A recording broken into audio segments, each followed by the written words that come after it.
Baik, Assalamualaikum warahmatullahi wabarakatuh. Selamat datang di mata kuliah Klimatologi untuk Perancangan Lanskap. Mata kuliah ini berbobot 2 SKS. Artinya mata kuliah ini harusnya diajarkan secara tatap muka di ruangan dengan durasi sekitar em, 1 SKS itu 50 menit ya. Jadi kalau 2 SKS 100 menit gitu ya. Nah, eh, mata kuliah ini diampu oleh 3 orang dosen. Tim dosennya yaitu saya sendiri, Faris Harindra Syam, SPMSI, lalu Ibu Insinyur Rahmadani Fitri, STMSI, dan Bapak Beni Iskandar, STMT. Nah, di pertemuan pertama ini eh, judul materinya adalah pengantar klimatologi perancangan lanskap untuk memahami iklim sebagai fondasi perancangan ruang luar. Nah, selain itu, eh, di pertemuan video kali ini adalah termasuk penjelasan mode perkuliahan eh, pada kali ini dan juga penjelasan-penjelasan awal perkuliahan. Baik, eh jadi perkuliahan kita untuk eh, apa ya? Untuk kelas reguler 2, selain kelas di ruang kuliah, kita ada kelas namanya self pace ya. Penjelasan berikut adalah penjelasannya ya, singkat. Penjelasan mode perkuliahan self pace yaitu belajar mandiri dan tentukan sendiri ritme kuliah kamu. Jadi selama 1 semester teman-teman diminta untuk belajar secara mandiri dengan mengakses seluruh modul dan bahan ajar perkuliahan melalui portal mahasiswa. Jadi seluruh akses bahan ajar dan modul sudah diupload oleh dosen pengampu dan teman-teman mahasiswa dapat download dan mempelajari bahan kuliahnya secara mandiri kapanpun dimanapun melalui portal mahasiswa teman-teman semua. Nah, jadi eh, teman-teman wajib mempelajari bahan ajar dan modul ajar yang sudah diupload oleh dosennya, lalu wajib mengumpulkan instruksi tugasnya. Jadi instruksi tugas itu dikerjakan ya, tugasnya di setiap akhir slide itu eh, harus dikerjakan dan dikumpulkan sesuai dengan instruksi dosennya. Kemudian ada supervisi dan diskusi. Jadi dosen pengampu tetap akan melakukan supervisi dan diskusi yang dilakukan melalui grup WhatsApp yang sudah dibuat dan akan selalu setiap minggunya difasilitasi oleh dosennya untuk diskusi. Nah, eh, Zoom meeting juga akan dilaksanakan untuk diskusi. Selain dari grup WhatsApp, kita bisa untuk diskusi melalui Zoom meeting atau platform lainnya, eh, platform online lainnya ya. Dilakukan minimal 4 kali dan dapat lebih jika diperlukan. Nah, setiap respon dan diskusi, jadi teman-teman ketika berdiskusi, bertanya di grup, ataupun diskusi dengan dosen pengampu mata kuliah untuk mata kuliah ini, maka respon dan diskusi tersebut akan menjadi nilai etika dan keaktifan mahasiswa yang mengisi 10% dari nilai akhir. Nah, bobot nilai dapat dilihat eh, di slide-nya, yaitu bobot nilainya adalah etika 10%, tugas 10%, kuis 10%, UTS 30%, dan UAS 40%. Nah, jadi semuanya sudah di-upload di portal mahasiswa. Jadi teman-teman bisa kerjakan tugasnya, bisa pelajari bahan ajarnya dan modul ajarnya, serta referensi juga listnya sudah diberikan di dalam masing-masing modul ajar. Teman-teman kalau ingin mengembangkan pengetahuannya tentang mata kuliah ini, silakan akses referensinya Silahkan cari sendiri untuk referensinya, bisa di perpustakaan universitas. Kalau bingung juga dapat menghubungi saya sebagai dosen pengampu mata kuliah. Baik, kita mulai. Pengantar klimatologi perancangan lanskap. Jadi materi ini mengantarkan pemahaman umum. Jadi pertemuan pertama ini di materi pertama ini eh, teman-teman kita hantarkan dulu kepada pemahaman umum tentang ruang lingkup klimatologi dan signifikansinya dalam perancangan lanskap. Ruang lingkup klimatologi ini maksudnya apa aja sih klimatologi yang mempengaruhi dan signifikansi eh, seberapa signifikan sih si klimatologi ini dalam perancangan lanskap gitu ya. Nah, jadi dalam materi ajar hari ini, materi ajar kali ini itu definisi klimatologi akan disampaikan, lalu ruang lingkup, serta signifikansi terkait klimatologi yang penting dalam perancangan lanskap. Nah, istilah-istilah juga akan kita bahas di sini, unsur-unsur iklim dan bagaimana iklim dapat mempengaruhi lanskap, gitu ya.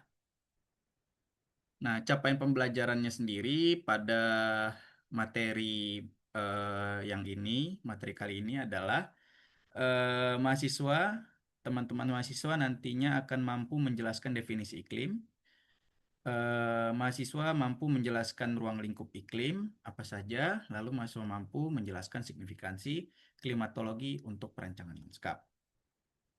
Berikut adalah pustakanya, ada 5 ini pustaka eh, yang dipakai dalam pertemuan ini, tapi kalau teman-teman mau lihat pustaka keseluruhannya ada di modul perkuliahannya ya, silahkan di-download melalui portal mahasiswanya. Nah, sebagai kita bagian dari Universitas Membangun Pancabudi dan kepancabudian gitu ya, eh, saya berkewajiban untuk menyampaikan 5 hal. Yang pertama adalah ini, Piagam Pancabudi. Piagam Pancabudi itu berisi abdi kepada Tuhan Yang Maha Esa, abdi kepada negara, abdi kepada nusa, abdi kepada bangsa, dan abdi kepada dunia. Jadi Pancabudi nantinya mahasiswa-mahasiswa ketika lulus diharapkan memiliki eh, jiwa-jiwa yang ada di dalam piagam Pancabudi ini. Kemudian ada Mutiara Hikmah Pancabudi. Mutiara Hikmah Pancabudi ini adalah nilai-nilai eh, apa ya? Nilai-nilai kehidupan yang ada di Pancabudi. Eh, Setiap insan-insan Pancabudi itu diharapkan beribadat seperti nabi ataupun rasul beribadat, lalu berprinsip hidup seperti pengabdi, berabdi dalam mental sebagai pejuang, lalu berjuang dalam kegigihan dan ketabahan sebagai prajurit, dan berkarya dalam pembangunan seperti pemilik. Kemudian berikut adalah 7 nilai dasar yayasan. Yayasannya Pancabudi itu adalah Yayasan Profesor Dr. Haji Kadirun Yahya. Ada 7 nilai dasarnya, nilai-nilai yang harus dimiliki oleh setiap sivitas akademika Universitas Membangun Pancabudi adalah pertama menjaga kemurnian akidah tauhid dan melaksanakan syariat, sholat, zikir, dan lain-lain bagi yang beragama Islam. Lalu bersyukur, bersukacita, dan tidak mengeluh. Rendah hati, memaafkan, tidak tersinggung, tidak marah, dan tidak jaim ataupun jaga image ataupun tidak apa ya tidak jaim lah ya bahasanya. Yang keempat adalah berpikir positif, berprasangka baik, dan tidak bergunjing. Yang kelima, optimis dan tidak mengatakan tidak mungkin atau tidak bisa ataupun tidak mau, gitu ya. Lalu yang keenam, berempati dan memberikan solusi, bukan mengkritik ataupun mencela. Yang ketujuh, patuh kepada pemimpin dan mentaati peraturan. Kemudian ada konsep tamadun dan mandiri. Tamadun mandiri ini konsepnya Universitas Bangun Pancabudi dalam kehidupan sehari-hari. Yang pertama berasal dari tamadun itu berasalkan dari perkataan Arab yaitu madana yang berarti kehalusan budi dan kesopanan tingkah laku. Lalu sebagai pelahiran seluruh budaya spiritual dan material dalam sebuah komunitas. Mandiri sendiri itu sebagai suatu tindakan untuk berpikir kreatif, penuh inisiatif, serta bertindak bebas dan terukur. Menggambarkan suatu sikap yang memungkinkan seseorang untuk bertindak bebas dan terukur, berpikir, bertindak kreatif, penuh inisiatif, mampu mempengaruhi lingkungan, dan memberikan warna positif bagi lingkungan di mana dia berada. Ya, kita masuk ke materi utama di materi pertama ini adalah selamat datang di klimatologi lanskap. Nah, jadi mata kuliah ini menjadikan iklim sebagai mitra desain, bukan kendala. Setiap keputusan perancangan ruang luar harus berangkat dari pemahaman mendalam tentang kondisi atmosfer setempat. Nah, teman-teman semua tadi sudah saya eh, sampaikan. Capaian hari ini kita ingin memahami definisi perbedaan cuaca dan iklim. Nah, ada bedanya ya. Jadi berbeda antara cuaca dan iklim. Nanti kita akan jelaskan lalu mengenal ruang lingkup klimatologi lanskap dan memahami urgensi iklim dalam proses desain lanskap. Nah, cuaca versus iklim. Nah, jadi pemahamannya adalah cuaca versus iklim ini, sorry, cuaca versus iklim ini adalah kalau cuaca adalah kondisi atmosfer sesaat. Nah, jadi pada waktu tertentu saja gitu ya. Nah, hujan misalnya pagi ini suhu jam 12 siang dan itu dapat berubah dalam hitungan menit atau jam gitu ya. Katakanlah kondisi hari ini ada hujan. Nah, hujan itu kan hanya sesaat ya, katakanlah 1 jam 30 menit 40 menit gitu ya sudah berhenti hujannya gitu. Lalu suhu pada pagi hari, suhu pada siang hari, suhu pada sore hari itu berubah-ubah. Nah, itu disebut kondisi atmosfer yang sesaat dan itu disebut dengan cuaca gitu ya. Kemudian ada yang namanya iklim. Iklim ini adalah rata-rata kondisi cuaca dalam jangka panjang gitu. Bisa 30 tahun, bisa setahun gitu ya. Setahun, 20 tahun dan sebagainya di suatu wilayah. Mencerminkan pola yang stabil dan dapat diprediksi. Jadi itu iklim ya. Ada iklim-iklim tertentu di dunia, ada iklim tropis. Di Indonesia itu iklim tropis ya. Ada iklim subtropis, ada iklim-iklim lainnya ya yang bisa kita pelajari. Nah, analogi gampangnya cuaca adalah mood harian gitu ya, sedangkan iklim adalah kepribadian suatu tempat gitu. Jadi gampangnya adalah eh, cuaca itu mood satu hari dari kondisi atmosfer gitulah ya. Kadang hujan gitu kan, kadang panas, kadang berangin gitu. Nah, kalau iklim adalah satu kepribadian ataupun sifat dalam setahun, 2 tahun, 3 tahun, 5 tahun, 30 tahun dari kondisi atmosfer di suatu tempat ataupun wilayah gitu ya. Itu disebut dengan iklim. Nah, definisinya apa itu klimatologi lanskap? Nah, jadi klimatologi lanskap adalah studi tentang interaksi antara kondisi atmosfer dengan fitur permukaan bumi, yaitu lanskap, meliputi bagaimana eh, apa ya iklim itu mempengaruhi vegetasi, badan air, topografi, dan struktur bangunan buatan manusia gitu. Jadi iklim itu membentuk lanskapnya, membentuk lanskap. Jenis-jenis tanaman juga berbeda di setiap iklim gitu ya. Kalau di iklim subtropis akan berbeda jenis-jenis tanaman ataupun vegetasinya dengan iklim yang ada di subtropis gitu. Karena jelas ketika berbeda iklim maka unsur-unsur iklim di dalamnya juga akan berbeda. Lama penyinaran mataharinya akan berbeda, suhunya akan berbeda, kelembaban rata-ratanya akan berbeda, kelembaban relatifnya akan berbeda, dan juga kondisi anginnya akan berbeda. Maka kondisi alamnya, kondisi lanskapnya juga akan berbeda di satu iklim dan iklim lainnya. Nah, fokus utama kita adalah bagaimana elemen-elemen lanskap dapat memodifikasi iklim mikro sehingga ruang luar menjadi lebih nyaman bagi manusia dan mendukung kehidupan, aktivitas manusia, kehidupan tanaman, dan efisien secara energi. Itu yang sebetulnya fokus utama kita sebagai arsitek lanskap gitu ya. Bagaimana kita bisa membuat suatu lanskap yang dapat nyaman bagi penggunanya, yaitu manusia. Penggunanya kan manusia ya, tapi juga mendukung kehidupan alaminya, tanaman, mungkin kalau ada hewan endemik di situ gitu ya, kalau skalanya besar, dan ada di dalamnya ada nilai efisien secara energi gitu ya. Bagaimana kita dapat memanfaatkan iklim itu untuk mengefisiensikan eh, energi di dalam desain kita gitu nantinya. Itu fokusnya. Kenapa klimatologi lanskap klimatologi ini kita pelajari di lanskap. Jadi ada tiga skala iklim, dalam perancangan lanskap. Ya, kita ada iklim makro gitu ya.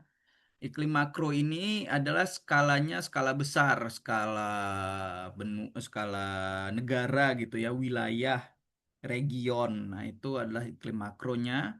Iklim mesonya adalah skala-skala wilayah regional, kota, provinsi dan sebagainya gitu ya. Karena antara kalau iklim makro tadi adalah misalnya di Indonesia dengan atau di wilayah ASEAN, Asia Tenggara gitu ya, yang dilewati dekat dengan eh, garis lintang 0 derajat, itu akan berbeda iklimnya dengan kondisi yang ada di Cina. Yang di Cina itu yang cukup jauh dari garis khatulistiwa ataupun lintang 0 derajat gitu ya, sehingga iklimnya akan berbeda, musimnya juga akan berbeda di sekitar Asia Tenggara. Musimnya hanya dua, yaitu kemarau dan penghujan misalnya. Nah, kalau di eh, Cina misalnya gitu kan, ada 4 musimnya. Ada 4 musim, yaitu musim semi atau spring gitu kan. Ada musim panas ataupun summer, ada musim gugur ataupun autumn atau fall gitu ya. Lalu ada musim dingin atau musim salju, itu winter. Nah, jadi berbeda antara iklim-iklim di eh, berbeda wilayah di eh, dunia gitu ya, di bumi ini. Beda wilayahnya, maka iklim makronya akan berbeda. Kemudian di iklim secara mesonya pun akan berbeda gitu ya. Jadi di Sumatera ataupun di Medan akan berbeda kondisi iklimnya dengan di Jakarta ataupun di Makassar, katakan begitu, di Sulawesi. Kenapa dia berbeda? Karena kondisi eh, angin yang membawa awan misalnya gitu ya, itu akan berbeda pada waktu tertentu di Medan, di Jakarta, dan di Makassar misalnya gitu.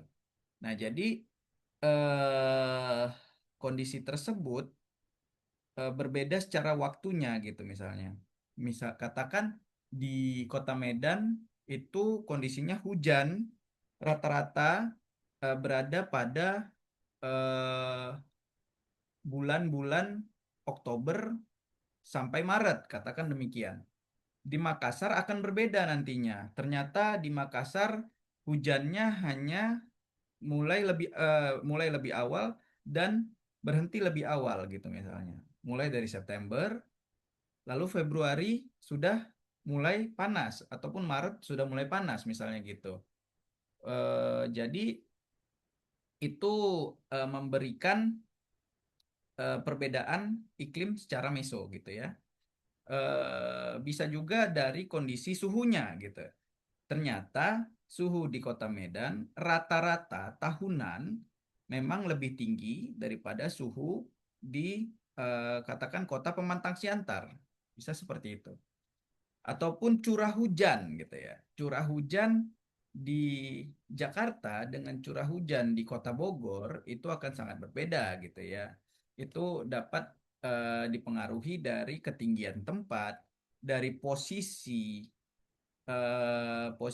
kota, posisi kota sehingga angin yang membawa awan hujan itu eh, ter apa ya terbawa dari dataran rendah ke dataran tinggi sesuai dengan apa namanya sesuai dengan hukum itu ya hukum tekanan udara ya dia akan angin itu akan mengalir dari eh, apa ya dari tempat yang tekanan udaranya tinggi ke tekanan udaranya yang rendah gitu ya itu eh, apa ya konsep nanti kita akan bahas tentang siklus pergerakan udara gitu ya dan nanti akan kita bahas siklus air juga di pertemuan-pertemuan kalau nggak salah 5 ataupun 6 ya bisa dipelajari dari bahan yang sudah saya share. Kemudian ada lagi iklim mikro. Nah, iklim mikro ini adalah skala site ataupun skala tapak gitu ya. Bagaimana kondisi iklim di tapak tersebut. Bagaimana rata-rata suhunya gitu, satu harian dan bulan tertentu gitu kan. Itu kita pelajari karena itu akan mempengaruhi desain kita nantinya. Di mana kita letakkan pohon, di mana kita akan letakkan perkerasan, di mana akan kita letakkan eh, apa bench ataupun tempat duduk gitu ya, tempat gathering dan sebagainya itu tergantung dari hasil analisa kita terhadap iklim mikronya gitu ya. Eh, Ketika kita letakkan peneduh, apakah dia sesuai dengan memang kita harus meneduhkan di situ karena radiasi mataharinya terlalu tinggi pada jam-jam tertentu gitu ya, pada siang hari sehingga eh, taman terlalu panas, maka kita akan letakkan peneduh di situ.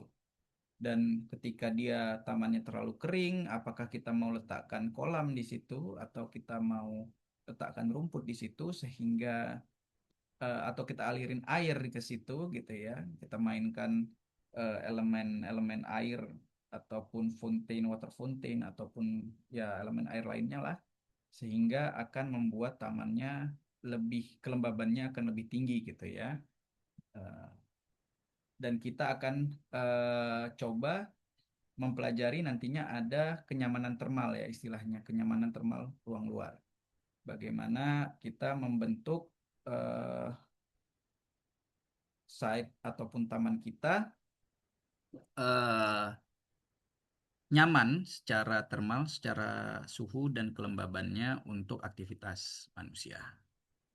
Kita lanjut iklim mikro konteks regional. Nah, ya tadi ya sudah saya jelaskan iklim makro konteksnya adalah nasional ataupun regional gitu ya. Skalanya besar, faktor pengontrolnya adalah garis lintang, distribusi daratan dan lautan, serta arus samudra pembentuk pola cuaca jangka panjang ya, angin muson gitu ya, angin muson timur, angin muson barat, angin yang berhembus dari dataran Asia, benua Asia, angin yang berhembus dari Australia itu akan berbeda dan akan mempengaruhi pola cuaca jangka panjang dari suatu region gitu ya. Kalau kita ingin tahu iklim makro, maka kita bisa menggunakan data dari stasiun meteorologi di dekat eh, di regional tertentu yang ada jaringan dari BMKG ataupun Badan Meteorologi, Klimatologi dan Geofisika. Ya, kita punya BMKG sehingga itu mempermudah pekerjaan kita kalau kita ingin tahu konteks regional dari iklim, itu ya iklim makro. Kemudian iklim meso tadi ya, skala kota, skala regional kota gitu ya. Itu terdiri dari ya ada hal-hal yang perlu diperhatikan yaitu urban heat island istilahnya ya. Jadi suhu kota itu akan lebih tinggi dibandingkan daerah pinggiran kota itu akibat tutupan beton dan minimnya vegetasi. Jadi fenomena ini sering terjadi atau kerap terjadi di kota-kota yang di bagian tengah kotanya itu minim dari vegetasi gitu ya. Sehingga ada namanya urban heat island. Kalau di bahasa Indonesia kan adalah Pulau Bahang perkotaan. Pulau Bahang perkotaan ini bagian tengah kota itu suhunya tinggi, panas gitu ya. Eh, karena banyaknya perkerasan, banyaknya beton, lalu minimnya vegetasi di sana. Nah, vegetasi kita ketahui, vegetasi itu ketika dia siang hari akan menghasilkan oksigen gitu ya, sehingga akan eh, menurunkan suhu udara, gitu. Menurunkan suhu udara dan vegetasi sendiri juga eh, akan menyimpan, akan menaikkan kelembaban gitu ya. Jadi vegetasi itu dapat menurunkan suhu, keberadaan vegetasi itu akan menurunkan suhu dan menaikkan kelembaban. Nah, jadi apabila kondisinya adalah kering dan panas, maka kita akan cocok menggunakan vegetasi di situ gitu ya, untuk menaikkan kelembaban dan menurunkan suhu. Nah, teman-teman bisa baca sebetulnya ini ada referensinya di Urban Microclimate, Designing the Space Between Buildings. Ada juga yang agak lebih tua lagi adalah Urban Forestry. Nah, di situ teman-teman bisa lihat eh, bagaimana pohon itu dapat menurunkan suhu, berapa derajat dapat menurunkan suhu, dan berapa eh, persen dia akan dapat rata-rata menaikkan kelembaban gitu ya. Nah, angin lembah gunung tadi ini yang saya jelaskan di Jakarta akan berbeda dengan di Bogor gitu ya misalnya. Di Medan akan berbeda dengan di Brastagi.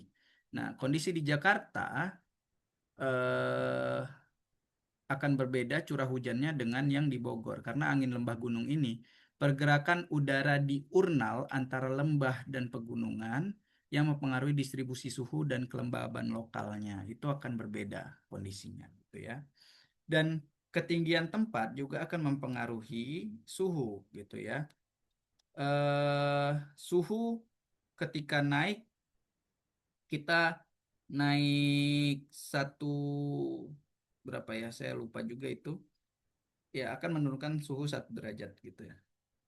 Kalau kita naik ketinggian 100 meter lah ya, itu akan nurun suhunya 1 derajat. Oke, kita lanjut.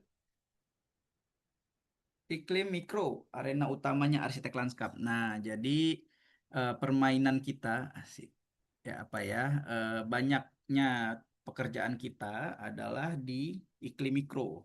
Bagaimana skala perancangan adalah setinggi manusia, yaitu 2 meter dari permukaan tanah. Inilah zona di mana arsitek lanskap memiliki pengaruh besar terhadap kenyamanan pengguna ruang. Suhu, kelembaban, radiasi matahari, angin, lalu curah hujan pada eh, site gitu ya, itu yang akan banyak kita temui, yang akan banyak kita bahas di dalam mata kuliah ini gitu ya. Mengapa bisa jadi kita apabila itu tidak nyaman gitu ya, kita harus bisa memodifikasi. Dan mengapa bisa dimodifikasi? Karena pemilihan material permukaan itu kita bisa atur ya. Kita bisa atur pemilihan permukaan, lalu penempatan jenis vegetasinya, posisi dan orientasi elemen, lalu keberadaan air dan fitur hidrologis. Nah, kita bahas satu-satu. Pemilihan material permukaan itu bisa mempengaruhi kenyamanan dan suhu. Nah, ketika material permukaannya adalah perkerasan atau pavement, maka perkerasan itu kalau katakanlah dia paving block gitu ya ataupun beton gitu, itu akan lebih cepat panas, gitu kan, daripada tanah biasa ataupun daripada rumput, gitu ya. Kenapa? Karena eh, hardscape ataupun pavement, perkerasan itu lebih mudah panas ketika siang hari. Kalau rumput, dia masih punya kadar air di dalamnya. Dia masih bisa mendinginkan permukaan tanahnya, gitu ya. Dia masih punya oksigen yang bisa dia keluarkan dari proses fotosintesisnya. Maka akan lebih dingin, gitu. Suhunya akan lebih dingin permukaan yang berumput ataupun bervegetasi daripada yang di pavement, gitu. Secara logikanya sudah seperti itu. Penempatan dan jenis vegetasi. Nah, ketika kita menempatkan vegetasi tertentu, gitu, katakanlah pohon, maka dari shadingnya aja, dari bayangannya saja kita sudah bisa mereduksi radiasi cahaya matahari yang lalu kepada di bawahnya, gitu ya, katakanlah aktivitas manusia di bawahnya. Jadi akan lebih teduh, jelas gitu ya. Suhunya juga akan lebih turun dan kondisi kelembabannya juga akan naik, gitu ya. Karena kadar air pada tumbuhan itu akan meningkatkan juga kadar air di udara, kelembaban di udara. Ya, kelembaban itu adalah kadar air dalam udara ya, kadar air di udara sekitar kita. Nah, posisi dan orientasi elemen vertikal, elemen-elemen vertikal seperti dinding, pagar, dan pergola itu akan menjadi eh, apa ya? Akan menjadi shading juga ya bagi aktivitas manusianya, gitu. Kemudian keberadaan air dan fitur hidrologis apabila suatu tempat terlalu kering dan terlalu panas, gitu ya. Kita bisa tambahkan keberadaan air di situ. Apakah kolam, apakah reflecting pool saja atau misting pool, sorry, ataupun apa ya, kolam kabut, gitu ya. Kolam embun, kolam kabut kita bisa buat atau kita hadirkan di site untuk menambah kelembaban dan mendinginkan udara di eh, sekitar site kita. Oke, berikut adalah unsur-unsur iklim dalam lanskap. Nah, yang dari tadi saya sebutkan ada 5 hal unsur iklim dalam lanskap. Ada radiasi matahari, yaitu sumber panas utama yang menggerakkan semua proses iklim.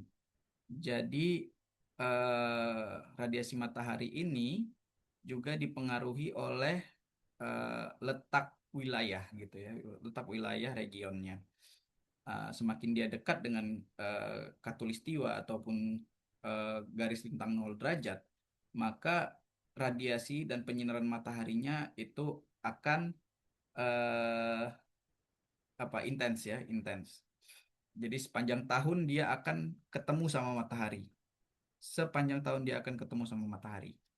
Nah, semakin dia menjauh dari sumbu garis lintang 0 derajat, garis lintang 0 derajat semakin jauh ke utara ataupun semakin jauh ke selatan, maka eh, akan berkurang intensitas radiasi mataharinya, gitu ya. Ada masa-masa di mana matahari itu tidak muncul sehingga musim dingin lah dia, gitu ya. Nah, kalau di Indonesia yang di sumbu dilewati garis lintang 0 derajat atau garis khatulistiwa itu eh, punya matahari, ketemu sama matahari sepanjang tahun. Sepanjang tahun, mau di musim kemarau ataupun di musim penghujan, kita tetap punya matahari, gitu ya. Cahaya dan radiasi matahari kita berlimpah di tropis, gitu ya. Nah, jadi intensitasnya dipengaruhi dari sudut datang sinar matahari lalu dan tutupan langitnya, gitu ya. Itu radiasi matahari. Lalu ada angin. Sebelum masuk ke angin, saya masuk ke suhu dulu deh. Jadi ada suhu udara, tingkat panas atau dingin lingkungan yang dirasakan manusia, parameter kunci dalam penilaian kenyamanan termal. Nah, jadi suhu ini ya ada suhu biasanya kita kalau pakai HP kita ada itu ya, di smartphone kita itu ada aplikasi yang sudah bawaan terinstall dari sananya gitu ya. Weather apa ya yang untuk memperlihatkan weather condition ya, kondisi cuaca di saat ini gitu ya. Selalu ada di situ suhunya berapa derajat Celcius gitu ya. Katakan kadang kalau di Medan itu kita saat ini sering merasakan sekitar 38 derajat ya. Itu cukup tinggi, cukup panas gitu ya. Dan dengan real feel-nya bisa sampai yang kita rasakan bisa seperti rasanya 40 derajat gitu ya. Itu cukup panas. Nah, itu suhu. Nah, suhu nyaman adalah untuk manusia sendiri eh, sekitar 27 derajat itu yang cukup nyaman gitu ya. Suhu ruang cukup nyaman. Nah, lalu ada kelembaban. Kelembaban adalah kadar kadar air di udara gitu ya. Kondisi kadar uap air lah ya, air di udara yang mempengaruhi persepsi panas dan syarat tumbuh vegetasi. Gitu. Nah, suhu dan kelembaban relatif itu akan membentuk suatu kenyamanan gitu ya, kenyamanan termal yang ada di suatu eh, site atau suatu lingkungan tertentu gitu ya. Nah, di Indonesia sendiri, di iklim tropisnya Indonesia, Indonesia disebut beriklim tropis basah gitu ya, tropis basah. Kenapa? Karena di Indonesia matahari itu kaya gitu ya, sepanjang tahun itu selalu ada matahari, suhunya tinggi gitu ya, dengan kelembabannya tinggi juga gitu. Kelembabannya tinggi, artinya kadar air dalam udara itu tinggi. Nah, itu rata-rata di wilayah Indonesia seperti itu gitu ya. Khususnya wilayah Indonesia bagian barat. Kalau di wilayah Indonesia bagian timur, kita akan menemui yang kelembaban relatifnya itu rendah. Jadi agak kering gitu ya. Kondisi iklimnya di sana. Nah, ketika suhu udara itu tinggi, artinya dia panas, lalu kelembabannya juga tinggi, maka kita akan si manusia itu akan merasa seperti dikukus, gitu ya, seperti dikukus. Bayangkan saja seperti panci gitu ya, yang diisi dengan air lalu dipanaskan. Nah, itu rasanya akan seperti itu, apa gerah gitu ya, gerah terkukus gitu. Itu ketika kondisinya suhu udara dan kelembabannya tinggi. Itulah kondisi di Indonesia. Berbeda dengan kondisi di Afrika yang suhunya tinggi, kelembabannya rendah, maka kita akan merasa ketika kita di luar ruangan, kita akan merasa panas terbakar gitu ya, panas yang terbakar. Eh, ya akan berbeda kondisinya lah di setiap wilayah akan berbeda kondisinya. Lalu ada angin. Angin adalah pergerakan udara yang membawa efek sejuk ataupun kering. Nah, ini penting dalam sirkulasi udara ruang luar.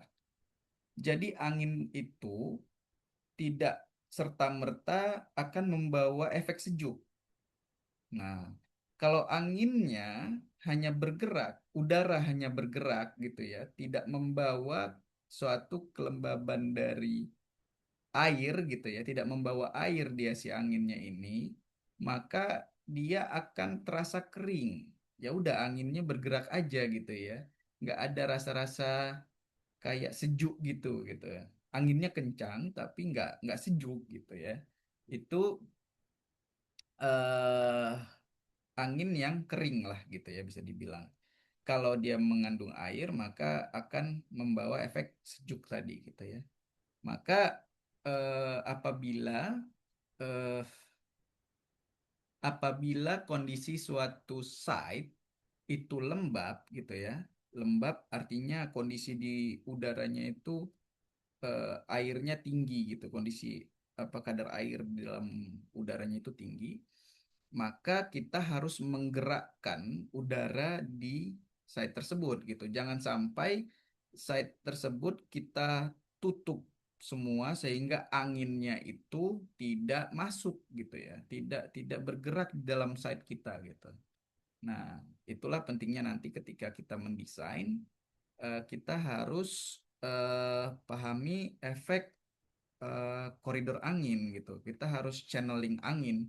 Bagaimana kita harus tahu arah gerak angin dari mana ke mana pada kondisi tertentu gitu ya, sehingga kita tidak kehilangan sirkulasi udara ataupun angin di dalam site kita.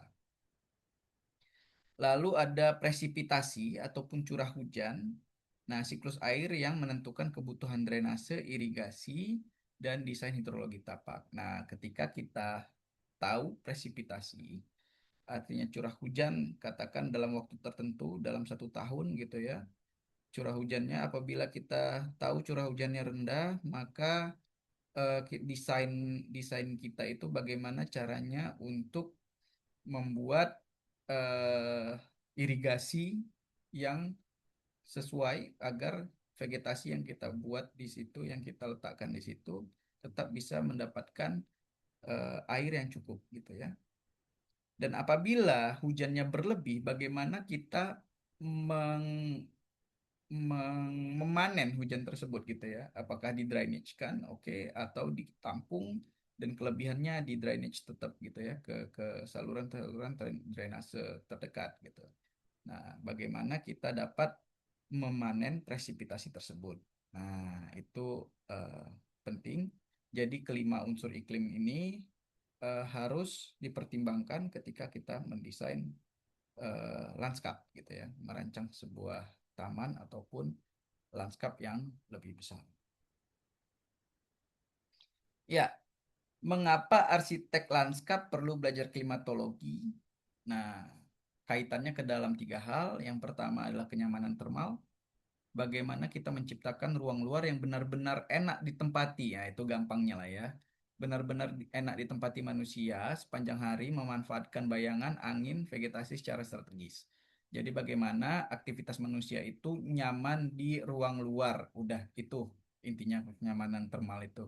Mulai dari suhunya nyaman, kelembabannya nyaman, radiasi mataharinya tidak mengganggu aktivitas, lalu eh, anginnya dapat dimanfaatkan, cukup sejuk gitu ya, tapi tidak mengganggu juga anginnya, tidaklah jadi anginnya itu seperti badai, enggak lah gitu ya. Kalau badai kan ada waktu-waktu tertentu mungkin ya, eh, kondisi atmosfer sedang tidak baik, maka ya kita badai itu eh, dapat kita hindari, kita adaptasi, kita mitigasi lah gitu. Kalau kita tahu siklus badai tahunannya misalnya gitu ya. Tapi ya bagaimanapun kondisi alam yang mayor seperti badai dan sebagainya, kita tidak bisa pungkiri eh, kita em, hanya bisa mempersiapkan yang lebih untuk mengamankan eh, pengguna tapaknya gitu ya. Artinya mempersiapkan mitigasi untuk bencana badai misalnya gitu. Nah, selebihnya kita mem, mengameliorasi iklim lah istilahnya ya. Membuat iklim itu yang tadinya mungkin ada ketidaknyamanan menjadi nyaman untuk aktivitas manusia. Yang kedua adalah efisiensi energi. Selain yang pertama tadi kenyamanan termal, yang kedua adalah efisiensi energi. Efisiensi energi itu kita bisa panen energi iklimnya gitu. Katakanlah radiasi matahari kita bisa panen tuh. Kita bisa panen si radiasi matahari dengan solar panel misalnya untuk pencahayaan di malam harinya. Bisa juga kita menggunakan shading-shading tertentu, shading alami untuk mendinginkan bangunan. Nah, untuk mendukung bangunan gitu ya. Kita pakai shading-shading vegetasi gitu sehingga bangunannya bisa lebih dingin, nggak langsung kena radiasi matahari. Nah, itu juga efisiensi energi kan. Eh, Sehingga penggunaan AC-nya mungkin eh, bisa menurun eh, durasinya gitu ya penggunaannya. Lalu ada keberlanjutan tanaman. Nah, jadi kenapa arsitek lanskap itu perlu belajar klimatologi? Karena ketika kita memilih jenis tanaman, kita perlu mengerti bagaimana ataupun tanaman apa, tanaman jenis apa yang dapat tumbuh pada kondisi iklim tertentu gitu ya. Nah, ada tanaman yang tidak dapat tumbuh di iklim yang kering gitu ya, di kondisi yang eh, airnya itu kadar airnya rendah misalnya. Tapi ada juga tanaman yang bisa tumbuh pada kondisi air yang rendah. Kelebihan air, ada tanaman-tanaman yang tidak bisa hidup dengan kelebihan air. Tapi ada juga tanaman yang memang hidup di air. Nah, jadi kita kondisi-kondisi yang seperti itu kita harus apa ya, kondisi dari iklim itu bisa harus dipahami oleh arsitek lanskap sehingga arsitek lanskap itu dapat memutuskan jenis-jenis tanaman apa saja yang bisa dipakai sehingga tanamannya terus hidup, berlanjut, sustain dia gitu ya, hidup dia si tanamannya. Nah, ini signifikansinya. Jadi tadi ya, kenyamanan termal manusia, signifikansi pertama dari iklim mikro. Nah, jadi kenyamanan termal bukan hanya soal suhu, tapi yang mencakup kelembaban, radiasi, dan kecepatan angin juga.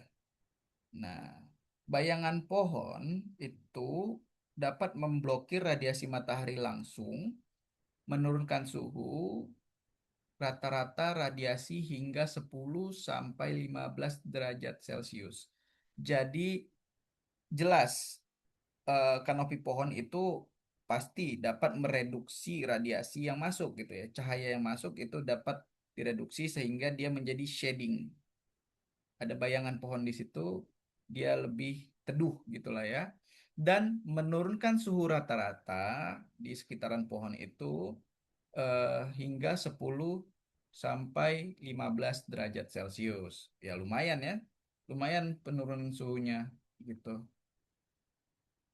Lalu evaporasi kolam dan vegetasi itu permukaan air dan tanaman itu melepaskan uap air. Nah, jadi ke dalam kondisi panas, maka air pada tanaman itu berevaporasi ya, menguap air pada tanaman itu, pada daun tanaman. Maka itu melalui apa nama aktivitasnya adalah evapotranspirasi gitu ya. Tanaman itu melepaskan air agar tetap melembabkan udara di sekitar tanaman itu sendiri gitu ya. Jadi kondisi kelembaban udara yang ada di sekitar vegetasi otomatis akan meningkat gitu, mendinginkan udara di sekitar secara alami. Nah, jadi keberadaan vegetasi itu akan menurunkan suhu seperti yang saya sebutkan tadi di awal, akan menurunkan suhu dan akan meningkatkan kelembaban udara. Kemudian signifikansi kedua adalah mitigasi perubahan iklim. Jadi kenapa klimatologi itu signifikan untuk kita pelajari sebagai arsitek lanskap? Karena ada ancaman global warming, perubahan iklim ya, climate change. Ini topik yang dari berapa tahun ke belakang itu dibicarakan terus karena memang bumi kita memanas ataupun menghangat gitu ya. Eh Akibat ya efek gas rumah kaca ya. Efek gas rumah kaca ini eh gas CO2 ataupun CO itu ter berada di atmosfer kita gitu ya. Jadi radiasi matahari yang masuk itu dapat menembus ozon, lalu eh, yang harusnya dapat kembali lagi ke atmosfer, dia tertahan oleh emisi gas rumah kaca itu. Emisi gas rumah kaca itu ada beberapa, teman-teman bisa cari. Nah, Jadi tertahan lagi dia. Nah, sehingga dia tidak melepas ke atmosfer gitu. Tidak keluar dari atmosfer, suhunya radiasi matahari itu jadi tetap di dalam atmosfer saja. Jadi meningkatkan suhu permukaan bumi gitu. Itu sama seperti konsep rumah kaca, makanya disebut dia efek rumah kaca gitu ya. Nah, jadi suhu di dalam rumah kaca itu selalu kan dia masuk gitu, radiasi mataharinya masuk, lalu suhunya ditahan di dalam rumah kaca itu sehingga dia yang di dalam rumah kaca itu akan menjadi lebih hangat daripada di luarnya gitu. Nah, seperti itulah juga kondisi bumi kita saat ini gitu.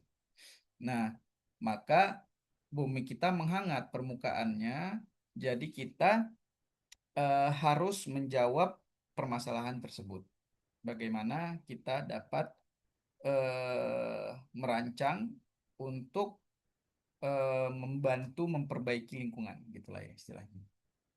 Lalu ada lanskap sebagai solusi. Ruang terbuka hijau berperan untuk menyerap karbon. Ingat, tanaman atau vegetasi yang kita tanam itu tetap melakukan fotosintesis, di mana fotosintesis adalah menyerap karbon, lalu menghasilkan oksigen, menyerap karbon dioksida dengan eh, menyerap fotosintesis itu memerlukan karbon dioksida yang diserap oleh tanaman, diproses lalu menghasilkan eh, menghasilkan zat sisanya adalah oksigen yang dibuang ke udara gitu oleh tanaman. Maka ketika karbonnya menurun, maka suhu juga akan turun. Ditambah dengan oksigen yang dilepaskan, maka suhu akan turun juga. Nah, itu akan menurunkan suhu kota atau urban cooling ya istilahnya melalui evapotranspirasi tanaman dan albedo yang lebih tinggi.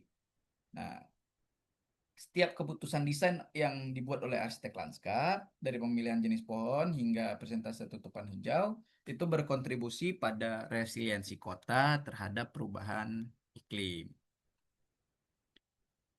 Nah, berikutnya, signifikansi ketiga adalah keamanan dan keselamatan. Nah, ini klimatologi bukan hanya tentang kenyamanan dan eh, jadi pemahaman yang kurang tepat terhadap iklim dapat mengakibatkan risiko nyata bagi keselamatan pengguna sekitar.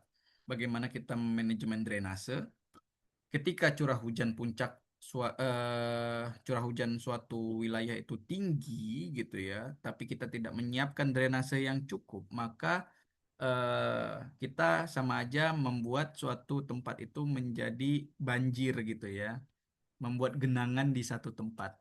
Nah, sehingga kita harus mengerti iklim agar kita mampu mempersiapkan drainase yang baik ataupun sistem pengolahan air atau stormwater ataupun air hujan yang baik di site kita. Lalu beban angin pada pohon. Jangan lupakan kita menghindari peletakan pohon yang tinggi di jalur angin kencang gitu ya. Karena pohon-pohon tertentu itu eh, rantingnya itu getas sehingga mudah patah apabila terkena angin kencang. Ada jenis-jenis pohon tertentu gitu ya. Teman-teman bisa lihat referensinya dari Booth and K ini. Ya memang cukup tua ya Booth and K ini. Norman K. Booth, tapi ini adalah referensi yang selalu dipakai bagi arsitek lanskap ya ketika mendesain. Itu adalah Basic Elements of Landscape Architectural Design. Nah, buku ini boleh teman-teman baca eh, untuk memahami elemen-elemen dasar dalam desain arsitektural gitu, desain arsitektural lanskap. Gitu. Bagaimana meletakkan elemen-elemen tertentu, eh, peletakannya jelas dengan mempertimbangkan aliran angin, mempertimbangkan suhu dan sebagainya itu ada di buku tersebut. Kemudian ada interaksi iklim dan material. Ada konsep albedo. Apa itu albedo? Albedo adalah kemampuan suatu permukaan untuk memantulkan radiasi matahari. Dinyatakan dalam skala 0, serap sempurna, ataupun 1, pantul sempurna. Jadi, permukaan benda itu punya albedo istilahnya. Nah, albedo adalah kemampuan suatu permukaan benda untuk memantulkan radiasi matahari. Nah, memantulkan cahaya kembali. Nah, itulah istilahnya. Nah, apabila satu benda, permukaan benda itu dapat menyerap radiasi matahari secara sempurna, maka nilai albedo dari permukaan benda tersebut adalah nol. Artinya seluruh radiasi matahari dapat diserap oleh si benda tersebut. Itulah ya. Nah, apabila dia disebut pantul sempurna, artinya permukaan tersebut dapat memantulkan kembali cahaya matahari dan radiasi matahari, maka disebut nilai albedonya 1 atau dia memantulkan secara sempurna. Aspal sendiri memiliki albedo rendah. Albedo rendah itu berarti tadi ya, dia menyerap radiasi dan panas matahari secara hampir sempurna. Albedonya rendah gitu ya. Dia serap secara banyak, masif. Maka kondisi di siang hari, aspal itu kenapa panas? Ya karena albedonya rendah gitu. Warnanya hitam, dia perkerasan, dia mudah panas gitu. Jadi ketika dia albedonya rendah, maka dia dapat meningkatkan suhu permukaan sekitar 50 sampai 70 derajat di siang hari. Nah, jadi kenapa permukaan suatu benda perkerasan itu lebih cepat panas di siang hari karena albedonya rendah. Rumput dan vegetasi albedonya lebih tinggi daripada aspal, sehingga dia memantulkan panas matahari itu lebih tinggi. Dia pantul yang mengarah ke sempurna gitu ya, pantul sempurna. Nah, sehingga dia dapat lebih dingin permukaannya gitu. Terlebih lagi, vegetasi rumput ataupun vegetasi lainnya itu beraktivitas evapotranspirasi di siang hari. Dia melepaskan uap air untuk melembabkan udara di sekitarnya agar dia tetap segar gitulah istilahnya ya. Maka dia mendinginkan lingkungan di sekitarnya gitu secara alami dan efektif. Maka secara otomatis permukaan aspal akan lebih panas di siang hari daripada permukaan rumput ataupun vegetasi. Itu sudah ya common common sense lah ya. Udah menjadi common sense. Common sense. Tapi teman-teman sekarang tahu bagaimana kenapa terjadi itu dapat lebih panas perkerasan aspal daripada rumput, gitu ya.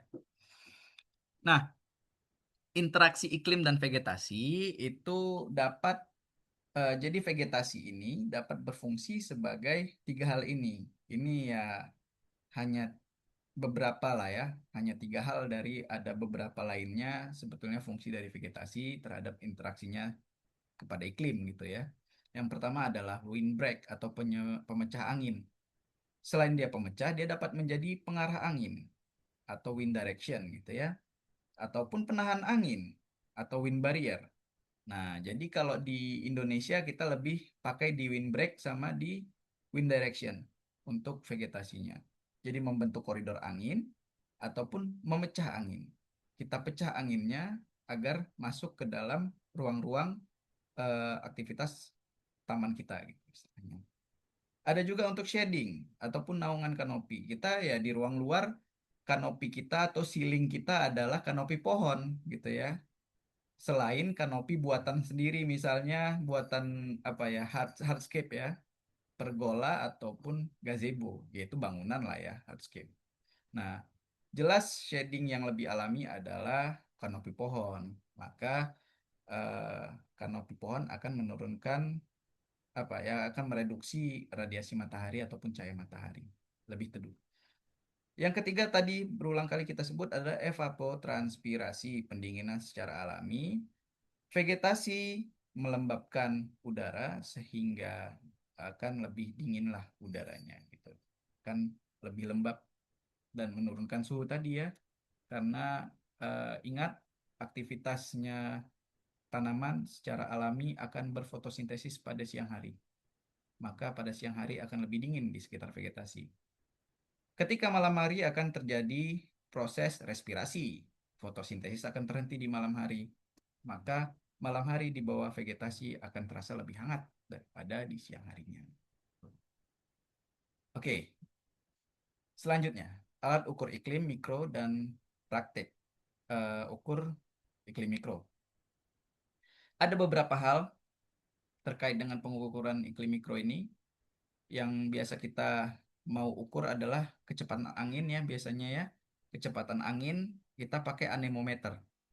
Anemometer. Kalau di gambar ilustrasi ini yang paling kiri ya, anemometer itu seperti kincir. Jadi kecepatan angin itu diukur dari si bagaimana angin menghembus si kincirnya. Makin cepat kincirnya artinya kayak kecepatan anginnya, kekuatan anginnya akan lebih tinggi, lebih cepat gitu ya. Itu terukur dengan anemometer disebutnya. Lalu ada termometer dan hygrometer. Nah, ada yang disatukan, termohygrometer. Ini adalah untuk mengukur suhu dan kelembaban relatif secara bersamaan. Termometer sendiri pengukur suhu, hygrometer adalah pengukur RH atau relative humidity atau kelembaban relatif. Nah, kebanyakan sekarang alat itu disatukan menjadi termohygrometer. Tuh, bagaimana mengukur suhu dan kelembaban relatif udara secara bersamaan ya dalam satu alat. Ada juga namanya piranometer untuk mengukur intensitas radiasi matahari global yang diterima oleh permukaan horizontal. Nah, piranometer ini mengukur intensitas cahaya matahari ya. Nah, kalau cahaya dalam ruangan, pengukur untuk lampu luxmeter lah ya kita. Ya, mirip-mirip cara kerjanya seperti itu. Lalu ada studi kasus. Nah, jadi ini beberapa studi kasus terkait dengan eh, klimatologi dalam perancangan lanskap. Yang pertama adalah studi kasus taman kota tropis. Konteks masalahnya biasanya taman kota di iklim tropis itu mengalami penurunan jumlah pengunjung akibat panas terik. Jadi tadi yang saya bilang ya, di wilayah iklim tropis itu eh, kondisi matahari, cahaya matahari itu kita akan dapat di sepanjang tahun, gitu ya. Maka apabila kondisinya siang hari itu pasti panas terik. Lalu eh, tadi saya bilang Indonesia itu kondisi iklimnya adalah tropis basah, tropis yang basah, kelembabannya tinggi, suhunya tinggi, kelembabannya tinggi, maka akan terasa seperti dikukus gitu ya. Maka solusinya adalah ketika kita punya lanskap dengan kondisi demikian, kondisinya sumuk ya istilahnya ya, seperti dikukus rasanya, kita yang pertama harus menata pohon peneduh dengan kanopi lebar untuk memaksimalkan bayangan. Pertama itu untuk mengurangi teriknya matahari tadi. Yang kedua, desain sirkulasi udara yang memungkinkan angin bergerak bebas melalui taman. Ini penting karena kondisi udara kita adalah lembab. Kalau kita biarkan anginnya tidak bergerak, maka ya udah kita akan menghirup banyak sekali uap air yang ada di taman tersebut gitu ya, di site tersebut, di lingkungan tersebut dan ya udah kita akan merasa terkukus gitu. Maka kita harus pastikan sirkulasi udara di dalam taman kita ataupun di dalam lanskap kita itu tetap bergerak di dalam tamannya gitu ya. Dengan cara kita jangan banyak blokir-blokiran gitu ya, blokir-blokiran kelompok tanaman gitu ya. Sediakan ruang-ruang space-space terbuka, koridor-koridor tertentu untuk melalukan angin. Gitu. Kemudian ada penambahan elemen air. Nah, apabila kondisinya sangat kering gitu lah ya, sangat kering, maka tambahkan di situ elemen air. Tapi kalau dia sudah terasa lembab, kadar udaranya air dalam udaranya sudah tinggi, ya kita nggak perlu tambahin lagi elemen air gitu ya. Kita tambahkan elemen air apabila kondisinya kering dan terlalu panas. Apabila kita gunakan banyak permukaan keras pavement gitulah ya di site kita, maka akan lebih baik apabila kita gunakan water feature. Bisa bentuk reflecting pool atau misting pool atau ya hal lainnya lah ya yang menambah kadar air dalam udara sehingga udaranya lebih sejuk terasanya. Lalu pemilihan material perkerasan dengan albedo yang tinggi, artinya memantulkan panas lebih tinggi gitu ya, bukan menyerap panasnya. Nah, apabila kita dapat melakukan itu ya kita bisa meningkatkan kemungkinan kita dapat meningkatkan pengunjung eh, yang lebih baik di taman. Nah, kita masuk ke kesimpulan pertemuan pertama atau kesimpulan materi pertama ini adalah yang pertama, iklim adalah faktor pembatas yang tidak bisa diabaikan sekaligus peluang kreatif yang dapat dimanfaatkan oleh pencipta desain gitu ya ataupun arsitek lanskap yang responsif. Lalu skala kerja lanskap itu terutama dalam lebih banyak kita di iklim mikro ya, zona setinggi manusia, zonanya 2 meter gitu ya. Lalu yang paling dapat dimodifikasi melalui keputusan desain. Jadi iklim mikro dapat sangat dapat dimodifikasi dengan keputusan-keputusan desain kita. Lalu ada climate responsive design. Jadi memahami unsur-unsur iklim adalah langkah awal yang tidak tergantikan menuju desain yang responsif lingkungan. Sehingga desain kita berkelanjutan dan tadi manusiawi, humanis gitu ya. Nah, ini ada tahapannya. Yang pertama kita harus memahami iklim.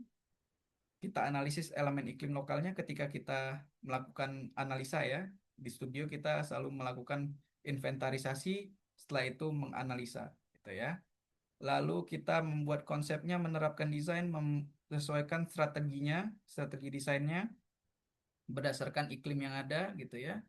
Lalu kita desain secara responsif terhadap iklimnya, mencapai solusi adaptif yang bermakna. Oke, biasanya ini slide terakhir, diskusi dan tugas mandiri.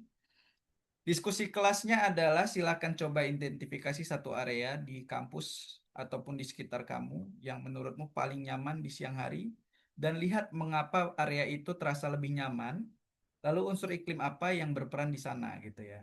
Silakan bagikan observasi eh, teman-teman semua, lalu silakan bahas di grup WhatsApp kita ya. Jadi eh, kita bisa diskusikan di grup WhatsApp kelas. Lalu tugas mandirinya adalah cari data rata-rata curah hujan dan suhu udara kota di tempat tinggalmu. Kalau kamu tinggal di Binjai ya silakan di Binjai, di Medan silakan cari di Medan atau di manapun ya silakan. Lalu dibuat dalam bentuk tabel atau grafik sederhana, siapkan untuk kita diskusikan di minggu depan.